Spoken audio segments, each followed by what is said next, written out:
धरती को चीरते हुए एक राक्षस इंसानी दुनिया में आ गया जो हजारों सालों से दफन था। दरअसल उसकी चाहत एक ऐसी लड़की की थी जिसे वो बेहद प्यार करता था। उसकी शरीर इस तरह से गल सड़ चुकी थी जिसे देखने में भी डर लग रहा था। वो अपने साथ कुछ ऐसे दानव को लेकर आया था जो वे सिर्फ इंसानों को चीर फाड़ कर खाना जानते थे। अजीब तरह से दिख रहा राक्षस अकेले लड़की को देखकर उसे घेर लेता है। उसकी प्यार यहाँ इस तरह से उभरने लग गई मानो कोई किसी का मांस खाने की चाहत रखता हो। इतना ही नहीं, मिस्र के हजारों साल से दबी हुई मकबरे से लोग इस तरह से जागेंगे जो मम्मी से भी कुछ ज्यादा ही खतरनाक हैं। कहानी इतनी खतरनाक यहीं तक नहीं थी, खजानों के बीच से मम्मी का भंडार निकलने वाला है जो सर्वाइवर्स को इस तरह से मारते हैं जैसे कोई जानवर किसी को नोच नोच कर खा रहा है। कीड़ों की बात की जाए तो वो भी कुछ कम नहीं है। एक स्क्रैब नाम का कीड़ा एक आदमी की बॉडी के अंदर इस तरह से घुस जाता है जो अंदर से ही उसे खाने लग गया। उन खजानों के पीछे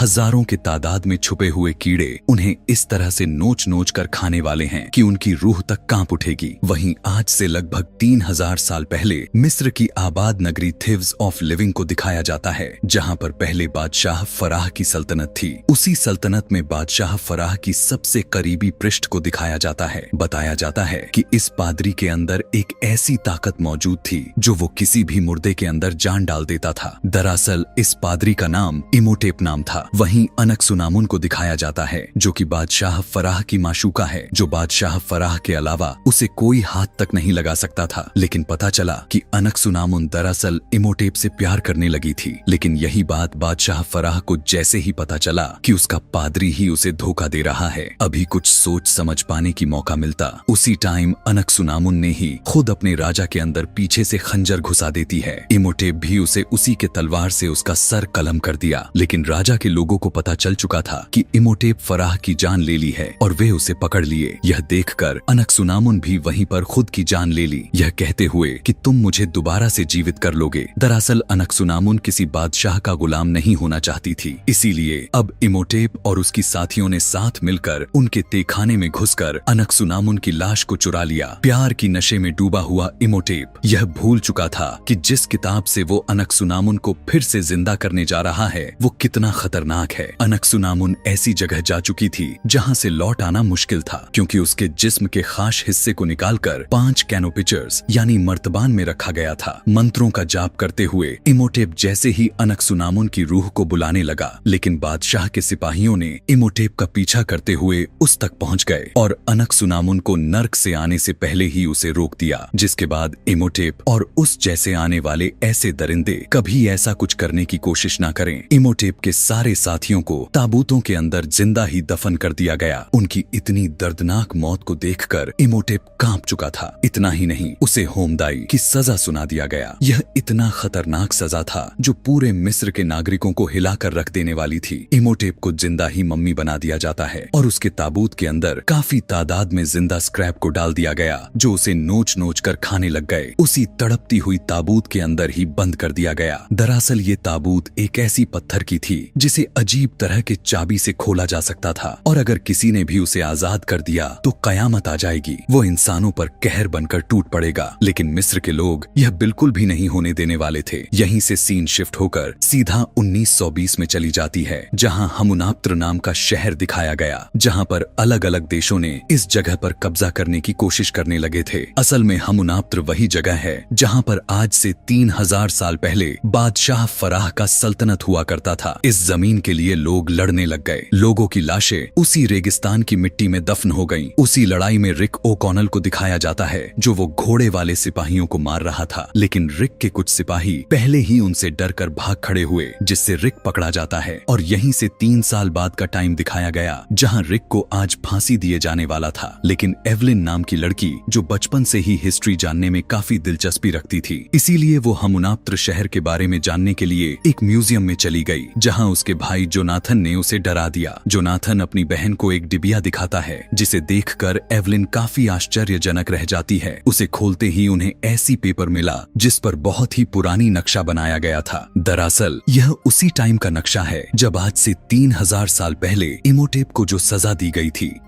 लेकिन इस बार एवलिन अपने मैनेजर को यह कहते हुए बताया कि हमुनाप्त्र एक ऐसा शहर है जहां पर मिस्र के लोगों ने अपने सारे खजाने को जमीन के अंदर दफन कर दिया था। एवलिन का भाई भी इस बात पर यकीन रखता है। एवलिन ने यह भी बताया था कि एक सोने की किताब भी थी जिसका नाम अमून रा था, जिससे एक ऐसा दरवाजा खुल सकता है जिसके अंदर काफी सारे सोने के खजाने दबाए गए हैं। लेकिन उनके मैनेजर उस नक्शे को जला दिया। उसका मानना था कि हमुनाप्त्र नाम का शहर एक काल्पनिक दुनिया है और उसे आज तक कोई उसे ढूंढ नहीं पाया। एवलिन जब रिक से मिली थी तो उसने उसे बताया हुआ था कि हमुनाप्त्र कोई अफवाह नहीं बल्कि वो सच में है और वो उसे वहां लेकर जा सकता है। इसीलिए रिक की फांसी होने से पहले ही एवलिन रिक को मोटे दामों पर खरीद लेती है। अगले ही दिन उनकी सफर हमुनाप्त्र के लिए शुरू हो जाती है। सफर के दौरान जहाज में रिक का साथी बेनी जो पहले हुआ करता था वो मिल जाता है। दरअसल वो भी हमुनाप्त्र अमरीकी लोगों को लालच देकर अपने साथ लेकर जा रहा था कि तभी उसी टाइम कुछ काले कपड़े वाले गुंडे उनके जहाज पर हमला कर देते हैं और उन्हें हमुनाप्त्र जाने से रोकने लग गए। इतना ही नहीं, उनकी पूरे जहाज को जला दिया जिससे सारे सर्वाइवर वहां से कूद कूद कर भाग गए। अगले दिन ऊंट खरीदने के बाद सभी हमुनाप्त्र की तरफ चल पड़े। कई दिनों के सफर के बाद वे सभी हमुनाप्त्र शहर पहुंच गए और सभी तेजी के साथ उस जगह पर जाने लग गए जहां पर खजाना छुपाया गया था। खुदाई करने के बाद रिक की टीम अंदर घुस जाती है। एवलिन बताती है यह जगह साह नेट्जर कमरा है जहां दूसरे दुनिया में दाखिल होने की तैयारी की जाती थी, यानी यही वो जगह है जो मिस्र के लोग लाशों को मम्मी बनाते थे। अंदर जाते ही अब इन्हें अजीबोगरीब तरह के आवाजें सुनाई देने लग चुकी थीं। दरअसल ये वही अमेरिकी लोग थे जिन्हें बेनी ने लालच से लेकर आया हुआ था। अमेरिकी टीम इनकी ही जगहों पर खुदाई करना चाहती थी, इसीलिए रिक की टीम उनकी बात मानकर वहां से दूसरे जगह चले गए। रिक के टीम में जो गाइड था वो खुद इस जगह पर गुम हो चुका था कि तभी उसे वहां की दीवार पर चिपका हुआ स्क्रैप दिखाई देता है। गाइड को लगा कि वो स्क्रैप सोने की हैं, इसीलिए वो उसे निकालने लगा। लेकिन तभी उन्हीं में से एक स्क्रैप अपने कवच को खोलकर बाहर निकल जाता है और उसके जूते के अंदर घुसकर सीधा उसके बॉडी के अंदर चला गया और अंदर से ही उसे चीरने फाड़ने लग गया। इधर अमेरिकी जब खुदाई कर रहे थे तो उनके कुछ वर्कर्स ऐसे जगह पर खुदाई कर दिए जिसके अंदर से तेजाब निकलकर उन्हें झुलसा देती है। असल में मिस्र के लोगों ने यहाँ इसलिए तेजाब सेट किया हुआ था कि अगर कोई उसे खोदने की कोशिश करे तो उनका बहुत ही बुरा हाल हो जाए और वो दोबारा से ऐसी हरकत करने से दूर रहें। लेकिन तभी वही काले कपड़े वाले लोग इन पर हमला कर देते हैं और सभी को बंदी बना लिया। लेकिन रिक उन्हें बॉम्ब को दिखाते हुए डरा दिया। दरअसल वे सभी इस जगह की सुरक्षा कर रहे थे। उनका मानना था कि अगर गलती से भी इमोटेप का मकबरा खुल गया तो दुनिया खतरे में आ जाएगी। वो उन्हें यह बात तो नहीं बताता, लेकिन उन्हें बस यहाँ से जाने के लिए कहकर अपने सभी साथी को लिए चला जाता है। उसी रात रिक की टीम को एक ऐसा ताबूत मिल जाता है जो जोनाथन के लकड़ी मारने से ऊपर से गिरा था। लेकिन ये सभी इस बात से अनजान थे कि ये किसी और का ताबूत नहीं बल्कि उसी इमोटेप की ताबूत है। उसी दौरान रिक को ताबूत पर निशान दिखाई दिया जो रिक का मानना था कि यह कोई अजीब तरह का लॉकर है। तभी एवलिन उस चाबी को एक्टिवेट करके उस लॉकर के अंदर लगा देती है। असल में यह चाबी वही डिबिया थी जिसके अंदर से वो नक्शा निकला था। इन्होंने यह तक नहीं सोचा कि अगर यह ताबूत खुला तो क्या हो सकता है। जल्दबाजी में जोनाथन उस चाबी को घुमाकर खोल दिया जिसके अंदर से निकला एक ऐसा डेड बॉडी जो पूरी तरह से गल सड़ चुकी थी। लेकिन अजीब बात यह था कि ये पूरा बॉडी पिछले 3000 साल से लेकर अभी तक ताजा था। देखा जाए तो मम्मी इस तरह से नहीं होती, मतलब यह साफ था कि यह इमोटेप का ही बॉडी है। इधर अमेरिकी टीम को एक ऐसी पोटली मिलती है जो इन्हें लगा कि उसके अंदर खजाना मौजूद होगा, लेकिन जैसे ही खोला गया एक जोरदार अजीब आवाज के साथ उसके अंदर से एक किताब निकला जिस पर उसी तरह का लॉकर लगाया गया था जो चाबी अभी रिक के टीम के पास थी। यानी वो वही जादुई किताब थी जिससे इमोटेप अनकसुनामुन को जिंदा करना चाहता था। रात में जब एवलिन को पता चला कि अमेरिकी टीम के हाथ वो किताब लग चुकी है तो वो उस किताब को चुरा लेती है और अपने भाई जोनाथन के वो नक्शे वाली डिबिया यानी उस चाबी को लेकर उस किताब को खोल देती है। और यही उसकी सबसे बड़ी गलती थी। किताब को खोलकर एवलिन पढ़ने लग गई। सदियों से सोया है वो सुनकर यह जाग जाए वो जाग जाए वो जाग जाए वो जाग जाए वो। उसका बस इतना ही कहना ही था, इमोटेप जाग जाता है।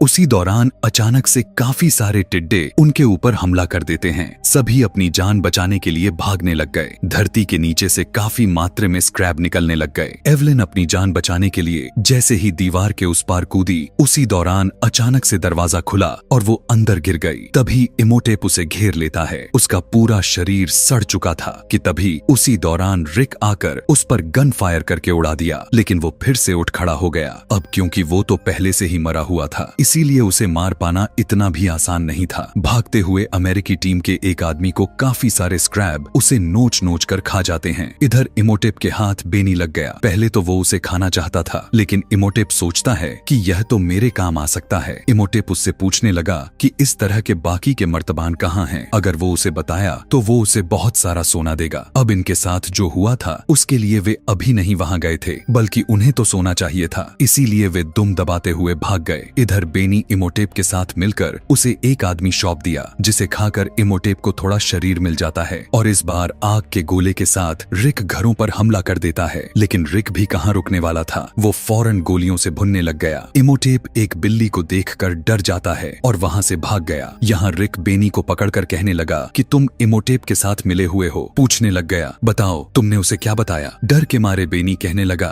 कि वो सिर्फ जोनाथन की बहन के पीछे पड़ा है। उसे लगता है कि जोनाथन की बहन यानी एवलिन में अनकसुनामुन है। इधर इमोटेप एक आदमी की रूह को खींचकर अपने आप को काफी हद तक शरीर को ठीक कर लिया था और अपने मुंह के अंदर से काफी सारे कीड़ों को निकालकर पूरे गांव वालों को मार देता है। दरअसल वो इमोटेप जिस मर्तबान को खोज रहा था, उस मर्तबानों में अनकसुनामुन की शरीर के पार्ट रखे गए थे और उन्हीं अंगों की वजह से वो अपनी माशूका को दोबारा से जीवित करना चाहता था। अब क्योंकि बेनी ने जिस आदमी को इमोटेप के पास लेकर गया और उसे खा गया और गांव के बीच एक को खाया, मतलब 2 मर गए, 2 बाकी हैं। उन 2 में से अब एक एवलिन के पास भी था और लास्ट वाला अमेरिकी टीम के लीडर के पास मौजूद था। इसीलिए पहले इमोटेप अचानक से उस अमेरिकी के पास आकर उसे ऐसे चूस जाता है जैसे कोई गन्ने का रस, और अब इमोटेप का शरीर बेहद ठीक यानी इंसानी रूप में आ चुकी थी। अगले ही रात इमोटेप गांव के सभी लोगों को अपने वश में कर लिया था और वे सभी रिक के घर पर हमला कर देते हैं। यहाँ इन्हें एक चीज के बारे में पता चलता है कि अगर बुक ऑफ डेड यानी काली जादुई किताब किसी को जिंदा कर सकती है, तो उसकी काम को एकदम उल्टा एक सोने की किताब भी है जो अमर व्यक्ति को नश्वर भी कर सकती है। यानी इमोटेप बहुत ही चालाकी के साथ रिक अपने साथी को लेकर इमोटेप से बचने के लिए वापस हमुनाप्त्र के लिए निकल गया, क्योंकि वही वो सोने की किताब एक होरस के अंदर मौजूद है। इधर इमोटेप उस आदमी को खा गया जिसने एवलिन के हाथ से मर्तबान को लिया था और अब इमोटेप पूरी तरह से इंसानी रूप में आ चुका था। इमोटेप के वश में आए हुए सभी गांव वाले रिक को घेर लिए और इमोटेप एवलिन को अपने साथ चलने के लिए कहता है। अगर उसने मना किया तो सारे गांव वाले मारे जाएंगे। यह सुनकर एवलिन तैयार हो जाती है और रिक को कहने लग गई, तुम मुझे उस वक्त बचाने आना जब ये दरिंदा अपने महबूबा को जिंदा करने के लिए मेरी बलि चढ़ाएगा। अगले दिन ही रिक जहाज के साथ हमुनाप्त्र के लिए निकल पड़ा। उसके साथ जोनाथन भी था कि तभी इमोटेप उनकी जहाज को देख लेता है और अजीब तरह के जादू करते हुए रेत का एक बहुत ही बड़ा सैलाब उठाया, जिसके अंदर से इमोटेप का एक बड़ा सा चेहरा निकलकर उसके जहाज को खाने लगा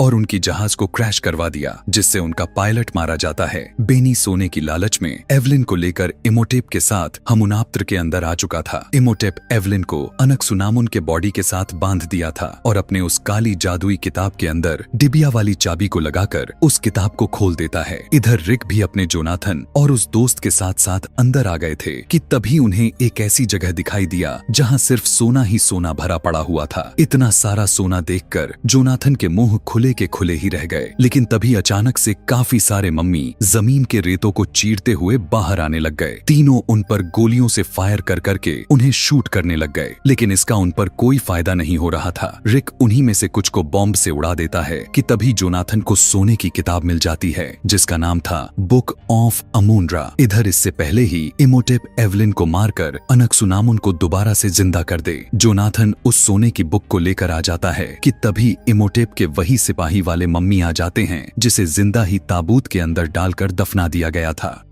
उसी दौरान रिक एवलिन के पास आकर उसे छुड़ाने लग गया, मगर इमोटेप ऐसा कहां होने देने वाला था। उसके सारे मम्मी उस पर हमला कर दिए, लेकिन वो भी सभी को मारने लग गया कि तभी एक मम्मी एक बड़ा सा पत्थर उठाकर रिक को जैसे ही कुचलने के लिए आगे बढ़ा, लेकिन रिक उसका पैर ही काट दिया, जिससे वो खुद उस पत्थर के नीचे दब गया। इतना ही नहीं, वे सारे इमोटेप के खास सिपाही उस पर हमला कर देते हैं, लेकिन इस बार भी उनसे लड़ने लगा। लेकिन इस बार जैसे ही वे उसे जान से मार देते, उसी दौरान जोनाथन बुक पढ़कर उन्हें रुकने का आदेश दे दिया। इधर अनकसुनामुन एवलिन को मारने लग चुकी थी और सोने की बुक को पढ़ते हुए जोनाथन अनकसुनामुन को जान से मारने का हुक्म दे दिया, जो आगे बढ़कर इमोटेप के ही सिपाही अनकसुनामुन को बेरहमी से मार दिए। गुस्से में आकर इमोटेप अब जोनाथन को मारने के लिए जैसे ही आगे बढ़ा, रिक तलवार से उसका एक हाथ को काटकर अलग कर देता है, लेकिन इमोटेप अपने हाथों को दोबारा से जोड़ते हुए रिक को जान से मारने लगा। इधर एवलिन सोने की किताब को पढ़ने लग जाती है। काल उसे मार ले जा, उस पार ले जा, उस पार, पराडूस पराडूस। उसका बस इतना ही कहना था। एक रथ सवार होकर मौत का दूत इमोटेप के आत्मा को अपने साथ लेकर चला जाता है और वो मुक्त हो जाता है। यानी जैसे ही रिक उसके अंदर तलवार स्टैब किया, उसके अंदर से खून निकलने लग गया। यानी